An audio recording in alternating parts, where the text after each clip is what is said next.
Jagtial rural మండలంలోని లక్ష్మీపూర్ గ్రామానికి చెందిన కూర్మచలం అనన్య న్యాయశాస్త్రంలో 8 బంగారు పతకాలను సాధించింది. ఆదివారం జరిగిన కార్యక్రమంలో అనన్య రాష్ట్ర హైకోర్టు జడ్జి ప్రియదర్శిని చేతుల మీదుగా న్యాయశాస్త్రం డిగ్రీ పట్టాతో పాటు 8 బంగారు పతకాలను అందుకుంది.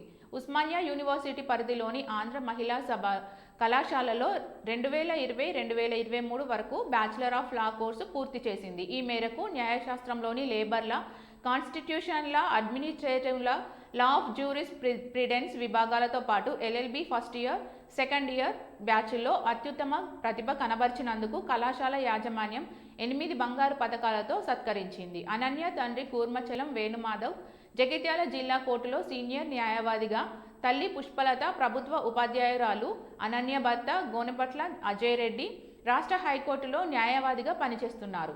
ఈ సందర్భంగా అనన్య మాట్లాడుతూ న్యాయశాస్త్రంలో అత్యుత్తమ స్థాయికి ఎదిగేందుకు సామాన్యుడికి సత్వర న్యాయం కోసం ప్రయత్నిస్తానని అన్నారు. అనన్యకు బంగారు పతకాలు రావడం లక్ష్మీపూర్ వాసులతో పాటు జగిత్యాల కోర్టు న్యాయవాదులు హర్షం వ్యక్తం చేశారు.